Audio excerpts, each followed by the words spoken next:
आदित्य डेरेच्या बहिणीचा वाढदिवस होता. म्हणलं तयारीत आपल्याला करावंच लागणार आहे. गाडी बिडी मस्त एकदम चकाट धुली होती. म्हणलं चला आपण पहिलं गाडी वगैरे धुवू, कारण की त्याच्यानंतर आम्हाला केक वगैरे आणायला जायचा होता. काय राव एवढे भारी टायर वगैरे धुले होते, गाडीत ते परत खराब होऊन गेले. गाडी तर एक तर अशी ना चालवायला लय भारी वाटत हो. आणि लय दिवस झाले होते मी माझ्या गावातल्या हायस्कूल शाळेत नव्हतो गेलो. चला म्हणलं आज जाऊन येऊ. आणि आतापर्यंत मी जेवढ्या शाळेमध्ये शिकेलं ना, प्रत्येकाचं असंच झालेलं आहे. एकदा त्या शाळेतून निघून गेलं का त्याच्यानंतर ती शाळा लयच भारी होऊन जाते. पाहणं म्हणजे काय भारी. त्या टायमाला भाषण वगैरे घ्यायचं म्हणलं भीती वाटायची डायरेक्ट. आणि आता मी काही मोठ्या मोठ्या स्टेजवर जाऊन भाषण करतोय. या सगळ्या गोष्टींचा नाद तर मला पहिल्यापासून होता बरं का. त्याच्यानंतर केक वगैरे घेऊन मी घरी आलो. भाऊ पिक म्हणून काय माहिती आजारी पडून गेलता पुरा. त्याच्यानंतर एंट्री झाली मग आपल्या दिदीची. बाच्याला काय अजून चालता येत नाही, त्याच्यामुळे तो का असाच राहतो काय लटकेल. मला पण थोडंसं काम होतं, त्याच्यामुळे म्हणलं चला पटकेत आपण बर्थडे करून घेऊ. काय राव आधी केक खाणं बी एक स्वप्न राहायचं ना, आता की एवढे केक येते ना सेलिब्रेशनला का काय बोलावं. दिदीचा बर्थडे झाला त्याच्यानंतर भाच्याला बी मस्त पैकी केक वगैरे खाऊ घातला. आधी खात नव्हता आणि एकदाच्या टायमाला खायला लागला ना मग तो परत थांबलंच नाही भाऊ. चला आता बर्थडे वगैरे झालेला आहे आणि आपले 7 लाख फॉलोअर्स पण कम्प्लीट होणार आहे बरं का. त्याच्यामुळे लवकर तुम्ही लाईक आणि फॉलो करून घ्या. आणि मेन म्हणजे युट्यूबला आदित्य डेरे सर्च करून पूर्ण मोठे व्लॉग्स टाकत राहतो मी, ते पण जाऊन बघून घ्या. आज तर आदित्य डेरेने त्याच्या आजीला डायरेक्ट गाडी चालवायची शिकवली भाऊ. पुण्यावरून गावाला आलं का मग कसं काम सगळं आपल्यालाच करावं लागते. आणि घरची बी आपल्याला सोडते नाही, ते उलट कामच करायला हवी. त्या जाऊ द्या, आपण जर काम केलं पनीर खायला भेटन, काम नाही केलं तर डायरेक्ट वरंभात खावं लागन. पण सध्या चालू होणार आहे आता आमरसाचं सीझन आणि आम्हाला तेच खायचं होतं. आणि आंबे पण काय पिकले नव्हते, कायऱ्याच तोडले होते. म्हणलं चला लवकर पिकन तरी. आजीनं आणलं होतं मला वावरात मस्त टोकरे बेकरे व्हायला. म्हणलं बरं आहे मग काय आता. परत आजीचं ऐकलं नाही तर मग आमरस बी खायला नाही भेटायचा. आजी म्हणली मग आपण आता आमरस करतोय तर सारभात बी करून दे नारळ फोडून. म्हणलं वा. पुण्याचा पाहुणा आपला घरी आला होता. म्हणलं चला याला बी आता थोडंफार शेतबीत दाखवून येऊ. आजी म्हणली पाहुण्याला शेत नंतर दाखव, पण त्यांची गाडी आणली ना आपण पहिले ती चालू. म्हणलं बरं चला चालू आपण. पूर्ण गाडी तुला उद्या शिकवतो म्हणलं. पहिले ना आम्हाला जे सर्टिफिकेट जे अवॉर्ड भेटेल पहिले त्याचे ना मस्त पैकी आपल्या वॉलला लावून द्यायचे. मग काय मी भाऊ आणि पुण्याचा पाहुणा मस्त पैकी बसलो गाडीवर, त्याच्याच गाडीवर बसलो. म्हणलं बाबा सध्या तरी तूच घे बार का. त्याच्यानंतर या हे मी 5वीला बनवले आणि आज पण माझ्याकडे ते सांभाळून ठेवलेलं आहे. सगळ्या सर्टिफिकेटला आम्ही ना पहिले लॅमिनेशन करून घेतलं. आपण 3-4 वेळेस पेपर मध्ये आलोय तर पेपरचे पण लॅमिनेशन करून म्हणलं ते पण लावून देऊ आपण तिथं. सगळे आपले सर्टिफिकेट पेपर आणि युट्यूबचे प्ले बटन वगैरे धरून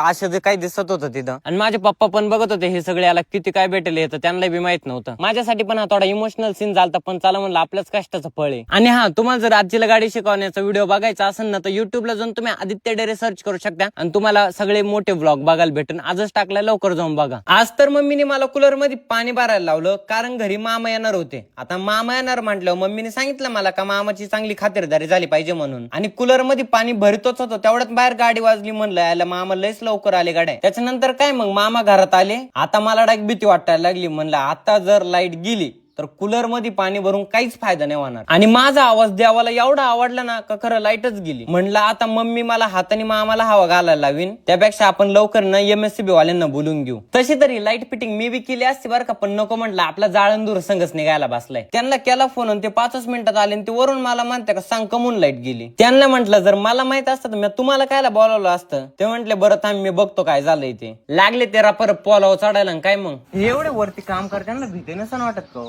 रिस्की तर आहेच, पण काय नाही आता सवय होऊन गेली. अहो म्हटलं पण तुमचं जाऊ द्या, पण असं काही काम करताना जर तुमचं काय झालं तर तुमच्या फॅमिलीचं काय होईल सांगा ना. अरे पण त्याला आता काही पर्याय नाही ना. अहो आहे ना त्याला पर्याय. तुम्ही काय करा, टर्म इन्शुरन्स प्लॅन करून घ्या. हा टर्म इन्शुरन्स प्लॅन काय असतो? त्यांना म्हणलं टर्म इन्शुरन्स म्हणजे ना तुमच्या घरातल्या कमावत्या व्यक्तीला जर काही झालं ना तर तुमच्या फॅमिलीला आहे ना लमसम रक्कम भेटती. अरे पण हे तर लय महाग असेल. नाही हो, ते फक्त महिन्याला आहे ना 600 ते 700 रुपये भरून 2 करोड पर्यंत घेऊ शकतोय आपण. तुम्ही 51 पेक्षा जास्त तिथे ना टर्म प्लॅनची तुलना पण करू शकते. आणि तसं पण त्याच्यावर आता 15% डिस्काउंट चालू आहे आणि ते ना 24 तास तुमच्यासाठी अवेलेबल पण राहते. हे टर्म इन्शुरन्स तुम्ही पण घ्या, लिंक माझ्या बायो मध्ये दिलेली आहे. तुमचीच फॅमिलीची सिक्युरिटी वाढणार तशी पण त्यांनी. आदित्य डेरेच्या बहिणीचे ना आताच पेपर झाले बरं का, आणि ती मला म्हणत होती का आपण आहे ना आता फिरायला गोव्याला जाऊ. म्हणलं गोव्याला नाही, तू आहे ना गावाला चल. मग काय आम्ही सगळे निघलो होतो आळंदीला. आळंदी सोबतच आहे ना आम्हाला बाकीचे सगळ्या देवांना पण जायचं होतं. आम्ही मंदिरात पोहोचलोच होतो. तिथं आम्हाला आमचे काही फॅन्स वगैरे भेटले, त्यांच्यासोबत पहिले फोटो वगैरे काढून घेतले. सगळ्यांसोबत फोटो काढून झाले. चला म्हणलं आपण आहे ना आता दर्शन घेऊ. आम्ही तिथे दर्शन वगैरे घेतच होतो आणि तिथे डायरेक्ट मोठ्या दिदीचे सर भेटले. आता सर पण इथलेच म्हणलं, त्यांनी सगळं मंदिर वगैरे आम्हाला दाखवून दिलं आणि सरांनी विचारलं दिदीला का आता पेपर झाले मग आता पुढे काय करायचंय. आणि मग काय ती म्हणली मला आहे ना AI आणि डाटा सायन्स शिकायचंय. पण आहे ना ती म्हणत होती हे ना मी IIT कॉलेजमध्ये शिकणार आहे, कारण की बाकीच्या कॉलेजेस होय ना तिला काय भरोसाच नव्हता. आणि कसं आहे मग तिकडे प्लेसमेंट पण नाही भेटत. आणि तिला पण आहे ना सरांनी सांगितलं होतं का IIT मंडी नाही ना एक 9 महिन्यांचा AI आणि डाटा सायन्स प्रोग्राम सुरू केलाय. आणि त्यासाठी ना तिला JEE द्यायची पण गरज नव्हती. त्यांनी सांगितलं होतं का कुणी 12वी झालेलं आहे किंवा कॉलेज मधला कोणता विद्यार्थी ना हा कोर्स पार्ट टाइम करू शकतोय, पण त्याच्यासाठी एक साधा एंट्रन्स टेस्ट होणार आहे जो रविवारी 11 मेला आहे. पण तिला सांगितलं ह्या बॅच मध्ये ना फक्त 160 सीट रिकामी राहिलेले आहे बरं का. ती म्हणली पण मी हा कोर्स करू कुठून? म्हणलं माझ्या बायो मध्ये ना लिंक दिलेली आहे, तिथं जाऊन तू करू शकते. त्याच्यामुळे तुम्हाला पण बायो मध्ये लिंक दिलेली आहे, तिथं जाऊन लवकर तुम्ही हा कोर्स घेऊन टाका आणि तुमच्या पण भाऊ बहिणीला शेअर करा. तुमचं जर कोणचं घरचं लग्न असेल ना तर तुम्हाला बी पत्रिका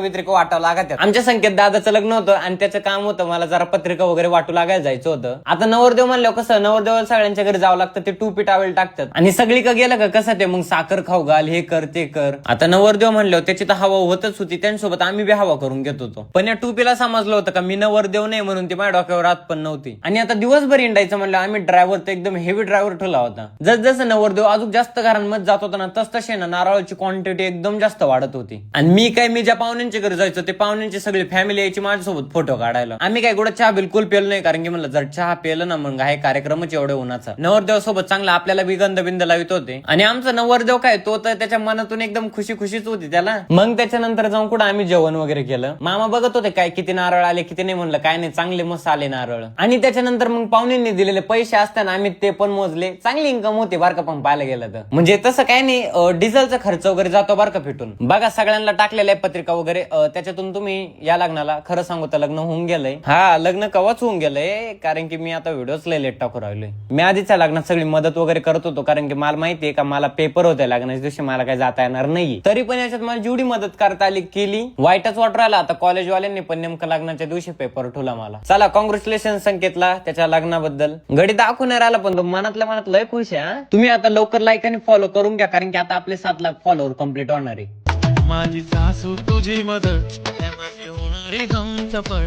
I like your beauty, I like your bright, and तुझ्यावर थांबून आहे माझी नजर. एक नंबर तुझी कंपनी सुंदर पाहिजे एक नंबर तुझी कंपनी. आदित्य डेरे मुंबईला वानखेडे स्टेडियमला मॅच बघायला गेला आणि ते डायरेक्ट आर्मी ऑफिसरने पकडलं. मी आणि माझे सगळे कंटेंट क्रिएटर मित्र आम्ही सगळे चाललो होतो स्टेडियमला मॅच बघायला. मेन म्हणजे एका ठिकाणी कुणीच नव्हतं, प्रत्येक जण वेगवेगळ्या ठिकाणून येणार होतं. म्हणलं थांबा आपण सगळे ना पुण्यामध्ये भेटू. मग सगळ्यांना एका मॉल मध्ये पहिलं बोलून घेतलं. त्याच्यानंतर सगळे एका ठिकाणी भेटले आणि चला म्हणलं आता जाऊ आपण. त्याच्यानंतर आम्ही पण नाश्ता करून घेतला आणि आमच्या गाडीला डिझेल पण टाकलं. नसतं डिझेल टाकलं तर आम्हाला गाडी लुटीत न्यावं लागली असते. पहा बरं हे महाराष्ट्राचे एवढे मोठे टेक क्रिएटर तरी बी बेल्टाला चावीनं बॉक्स पड राहिले. जे क्रिएटर आले नव्हते त्यांना फोन करू दाखवलं आम्ही इथं पोहोचलोय तिथं पोहोचलोय असंच चिडवायला. मुंबई आता 50 किलोमीटर होती, पाहता ती बी जवळ आली. आपल्या गावाकडे 4-5 झाडं एका एक ठेवावं लागतील तेव्हा यांची एक बिल्डिंग होईल. मुंबईला आलो तिथं गर्दी नाही लागली असत काय कधी वाहणार पण नाही. आम्ही मुंबईला पोहोचलोच होतो. त्याच्यानंतर राहिलेले बाकीचे बी क्रिएटर्स आले आणि मी मस्तपैकी ब्लॉग बनवतोच होतो. तेवढ्यात माझे फॅन पण समोर आले. त्यांनी बोलावलं, त्यांच्या गेलो मस्त फोटो काढले आणि त्यांच्यासोबत फोटो काढतच होतो. मॅच संध्याकाळी होती त्याच्यामुळे म्हणलं चला आपण थोडी मुंबई फिरू. परत मुंबईमध्ये आपले फॅन्स भेटले. त्याच्यानंतर त्यांच्यासोबत फोटो वगैरे काढून घेतले, गप्पा गोष्टी केल्या. चला म्हणलं आता आपल्याला भूक लागली आपण वडापाव खायला जाऊ. मला साऱ्या जगाची घाई होईल, मला मोक्कर भूक लागली होती. मी डायरेक्ट सिग्नलवर जाऊन थांबलो. म्हणलं चला रे बोले भूक लागली आता मला. त्याच्यानंतर वडापाव वगैरे खाल्ले. त्याच्यानंतर एक मस्तपैकी टॅक्सी धरली. परत तेच मुंबईमध्ये ते बी फेमस आहे आणि पोहोचलो डायरेक्ट आम्ही वानखेडे स्टेडियम. इथे एक लय भारी विषय झाला होता. हे समोरचे जे दिसते ना ते पण पोलिसच होते बरं का. त्यांनी त्यांचा मला फोटो काढायला लावला. मी मस्तपैकी फोटो वगैरे काढून दिला आणि नंतर ते मला म्हणताय तू आदित्य डेरे ना. म्हणला हा मीच आहे. त्याच्यानंतर एंट्री झाली आमची डायरेक्ट स्टेडियम मध्ये आणि आयुष्यात पहिल्यांदा एवढं मोठं स्टेडियम बघितलं होतं. मेन क्रिकेटचं ग्राउंड अजून बघायचं बाकी होतं, अजून एक्साइटमेंट होत होती मला. त्याच्यानंतर फायनली 3rd फ्लोअरवर गेलो आणि तिथून पूर्ण स्टेडियम दिसत होतं. थोडे इकडून तिकडून फोटो आणि व्हिडिओ काढून घेतले. त्याच्यानंतर झाले मॅच सुरू. कॅमेरा पण इकडून तिकडून लटकत खाली जात होता. म्हणलं चला याला लटकून तरी आपल्याला इकडे तिकडे जाता येईल ना. आणि फर्स्ट टाइम मी माझ्या डोळ्यांनी सचिन तेंडुलकरला पण बघितलं. बाकीचे बरेचसे क्रिकेटर्स होते मोठे मी त्यांना पण बघितलं. लय भारी वाटलं माहितीये का. इथं बाहेरच्या देशातून ह्या मुली पण आल्या होत्या नाचायला. ते त्यांचं काम आहे, ते त्यांचं बरोबर करते. पण आपण क्रिकेट बघत होतो आणि त्याच्यानंतर काही समजत पण नव्हतं कोणचं काही चाललंय. 6 कुणी बी मारू नये तर कुणी बी आउट हो, आपण फक्त उभा राहून नाचायचं बस एवढंच करायचं, एन्जॉय करायचं फक्त. आणि इथला चहा पण लई महाग होता आणि या चहापेक्षा तर मी भारी चहा बनवतो, कारण की याची पण क्वालिटी तशीच होती. मॅच बघता बघता 2दा किंवा 3दा पाऊस आला असं, अचानक वारं वादळ सुटलं होतं. म्हणलं आता काय मॅच पूर्ण होत नाही काय नो, आणि एकदम अचानक पाऊस यायला लागला होता. त्याच्यामुळे त्यांनी डायरेक्ट सगळं ग्राउंड बिऊन झाकून टाकलं. मला वाटतं पावसाचं कारण असं बी एक असं, या पोरींला आहे ना बाहेरच्या देशातल्या होत्या ना, म्हणून त्यांना जरा लय गरम होत असं डान्स करू करू, म्हणून येत असं 2 मिनिटं गार वाजायला. जीटीला एका बॉलात 1 रन लागत होता, तो त्यांनी केला आणि जीटीत जिंकली. बघा त्या क्रिकेटर्सला काहीच फरक नाही पडत, कोणी जिंका काही जिंका, ते फक्त खेळायचं काम करतात भारी. पण मला तुम्ही हे नक्की कमेंट मध्ये सांगा का सगळ्यात जास्त फेमस क्रिकेटर कोणता आहे आणि तुम्ही सगळ्यात जास्त सपोर्ट कोणाला करते. आणि तुम्हाला जर बघायचं असेल का आर्मी ऑफिसर आपल्याला नेमकं का बरं बोलत होते, तर लवकर युट्यूबवर जा, आदित्य डेरे सर्च करा आणि हा स्टेडियमचं आदित्य डेरे आणि त्याच्या मित्रांना सांगितलं होतं का लोनचं करायचंय, कायऱ्या घेऊन या. आता काकींनी आम्हाला सांगितलं होतं म्हणून आम्ही निघलो होतो. आता लोनच्या पुरते कायऱ्या होत्या बरं का त्यांच्या इथं चालू तर आम्हाला आहे ना मोसंबी ते बी भेटलं. म्हणलं थांबा आपण हे बी घेऊन जाऊ. आणि सुशांत दादाचं निमगाव पागेला आहे ना हॉटेल आहे सायलीला म्हणून, आणि वरून त्याचं आता लग्न पण आहे, त्याच्यामुळे त्याच्याच तयारी चालू आहे त्यांच्या. आता नवरदेवाचा कलवरा म्हणलं आपल्याला बी थोडी मदत वगैरे करावंच लागन. आता घरगुती पद्धतीने यांचं लोनचं वगैरे बनून झालं होतं. त्याच्यानंतर त्या मोसंबी वगैरे घेतल्या ना आम्ही गेलो त्याच्या डायरेक्ट हॉटेलवर. आता दिवसभर या लग्नाची तयारी करून करून पर आम्ही दमलो होतो, तर चला म्हणलं आपण ना पोहायला जाऊ.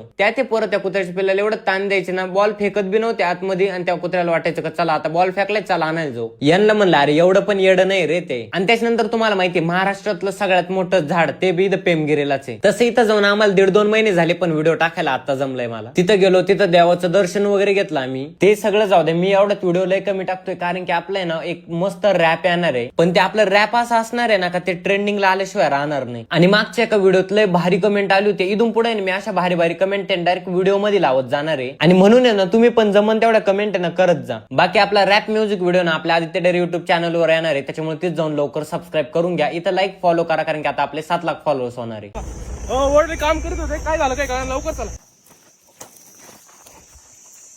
सकाळी सकाळी आमच्या घरी ना पाहुणे आले होते, म्हणत होते आमच्या इथं जागरण आहे रात्री, तुम्ही नक्की या. आता आम्ही आवरून बिवरून जागरणाला चाललो होतो आणि आम्हाला बाकीच्या पाहुण्यांना भेटायचं होतं, तर म्हणलं चला थोडं लवकर निघू. आणि पप्पाला माहिती आता गाडी मला चांगली चालवते ती, म्हणून ते मागच निवांत बसले होते आणि मी मस्त पैकी गाडी वगैरे चालित होतो. आता पाहुण्यांच्या घरी जायचं म्हणलं त्यांना काहीतरी खायला न्यावं लागेल ना, त्याच्यामुळे आम्ही एका फळवाल्या का थांबलो आणि तिथं मस्त फळं वगैरे घेतले. आणि मग काय परत चाल म्हणलं, आता उशीर होतो, तेवढ्यात आम्ही परत निघलोच होतो. तेवढ्यात आहे ना वरती काम करत होते, काय झालं काय कळलं, लवकर चला. तिथे जे काम करीत होते ना त्यांच्या वडिलांना चक्कर आली होती, कारण की ऊन भरपूर होतं. आम्ही त्यांना गाडीमध्ये बसवलं आणि त्याच्यानंतर ना जवळच्या हॉस्पिटलमध्ये घेऊन गेलो. डॉक्टरांनी त्यांना चेक केलं आणि त्यांनी आम्हाला सांगितलं का त्यांना ना अटॅक आला होता. डॉक्टर काय झालं वडिलांना? त्यांना बघितलंय, चेक केलंय, त्यांना थोडासा क्रिटिकल प्रॉब्लेम आहे. त्यांचा बीपी कमी झालाय, त्यांना आयसीयूची गरज पडत, तर त्यांना मोठ्या हॉस्पिटलला न्यावं लागत. आता मोठ्या हॉस्पिटलमध्ये घेऊन जायचं म्हणजे जास्तच खर्च येणार. त्याच ना त्यांच्या मुलाला पण टेन्शन आलं होतं. त्यांच्या मुलाला मी सांगितलं बघा आता त्यांचं झालंय, पण आता तुम्ही टेन्शन घेऊ, तुमची तब्येत खराब नका करू. ते म्हणले कमून टेन्शन नको घेऊ, कारण की आता मला एवढे पैसे लागणार, मी एवढे पैसे आणू कुठून. त्यांना मी म्हणलो अहो तुम्ही त्यांचं हेल्थ इन्शुरन्स नव्हतं गेलं का? ते म्हणले आम्हाला नाही माहिती हेल्थ इन्शुरन्स काय. त्यांना मी म्हणलो तुम्ही ना बघा महिन्याला फक्त 300 ते 400 रुपये भरून ना हेल्थ इन्शुरन्स घेऊ शकते. असं काही जर तुम्हाला झालं तर फक्त 30 मिनिटात तुम्हाला पैसे भेटते. आणि सध्याला त्याच्यावर 25% डिस्काउंट पण चालू आहे. याची लिंक माझ्या अकाउंटच्या बायो मध्ये दिलेली आहे. तर तुम्हाला पण तुमचं भविष्य सिक्युअर करायचं असेल ना, तर लवकर हेल्थ इन्शुरन्स घेऊन टाका.